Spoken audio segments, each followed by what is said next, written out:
नमस्कार मित्रांनो, आज आपण संभाजीनगर येथील पाणचक्की म्हणजे पाण्यावर चालणारी चक्की या ठिकाणी आपण आलेलो आहेत. तुम्ही माझ्या मागे बघू शकता, हीच ती पाणचक्की. या ठिकाणी आपण तिथली माहिती जाऊन घेणार आहोत. तुम्ही बघू शकता,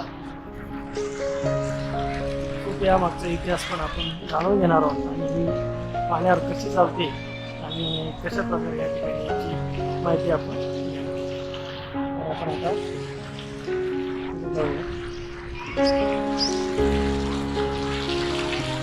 मित्रांनो, ह्या पाणचक्कीची निर्मिती आपण जो समोर 600 वर्षापूर्वी असलेला आजही हा महाकाय वटवृक्ष आहे त्याच्या खाली बसून हजरत बाबाशाह यांच्या डोक्यात ही कल्पना सुचली आणि त्यांनी ह्या पाणचक्कीची निर्मिती केली. मित्रांनो, या ठिकाणी जे पाणी आणले गेले हे पाणी आपल्याला बीबी का मकबरा याच्या मागे जो आपल्याला जरवाडा गाव आहे त्याच्याजवळ असलेला एक डोंगर आहे, या डोंगरावरून हे पाणी या ठिकाणी 30 फूट खोल असा सुरुंगामार्फत म्हणजे नैसर्गिकरित्या हे पाणी या ठिकाणी आणले गेलेले आहे.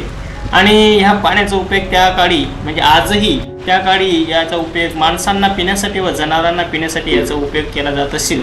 आणि जे पाणी यायचं त्या पाण्याच्या प्रेशरमधून या ठिकाणी आपण बघणारच आहोत. त्या ठिकाणी एक 300 वर्षापूर्वी असलेला एक जातं आपल्याला त्या ठिकाणी बघायला मिळतं आणि त्या पाण्याच्या प्रेशरमध्ये आजही ते जातं अखंडपणे अविरतपणे आजही ते फिरत आहे. आणि मित्रांनो आश्चर्याची बाब म्हणजे असं त्या काळी बाबा हजरत त्या काळी ज्या या ठिकाणी जे मुसाफिर यायचे त्यांना या ठिकाणी या जात्यामार्फत ते 150 ते 200 किलो या ठिकाणी ते दळून त्या ठिकाणी त्या मुसाफिरांना ते अन्नदान करायचे. म्हणजे इतकं आजही हे दगड आजही आपल्याला 300 वर्षापासून अविरतपणे अखंडपणे हा दगड फिरत आहे. मित्रांनो, ह्या दगडी जात्यावर कोणत्याही मानवी कष्टाशिवाय त्या काळी 150 किलो दळलं जायचं व यातून हजरत बाबा गोरगरिबांना जीव घालत असेल. आणि मित्रांनो, 1698 मध्ये हजरत बाबा यांचं या ठिकाणी निधन झालं.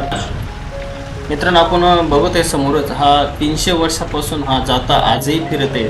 आणि मित्रांनो, याच्या बाजूलाच असलेल्या या ठिकाणी खाली आपण जर बघितलं तर बघा, जे पाणी या ठिकाणी आणले गेले हा जो जाता फिरतोय ह्या जाताच्या खाली जे डोंगरावरून जे पाणी आणलं गेलेले आहे या पाण्याच्या प्रेशरवरती या खाली असलेले एक पाते आहेत.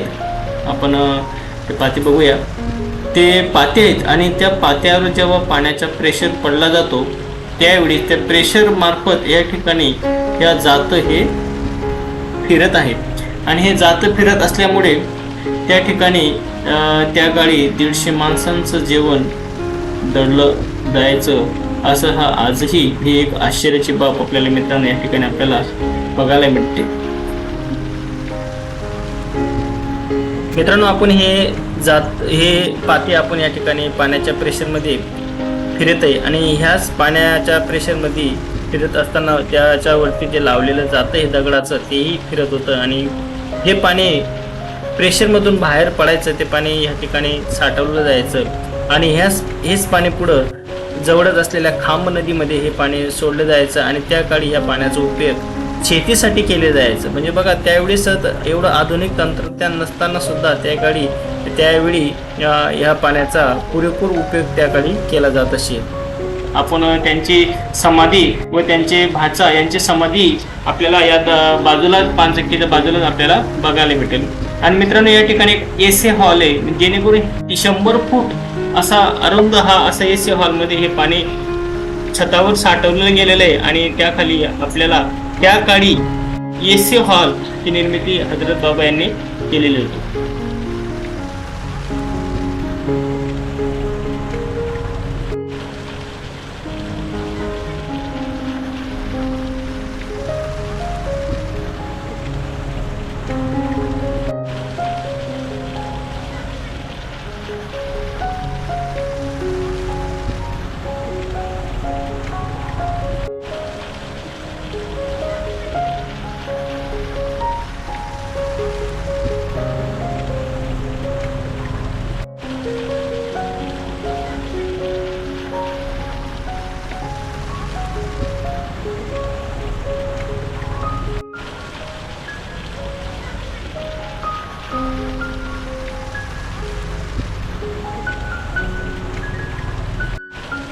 मित्रांनो, आपण या ठिकाणी पाहू शकतो या मॅप मध्ये की पाणी या ठिकाणी कसं आणलं गेलंय त्याचा पूर्ण नकाशा या ठिकाणी दिसतो.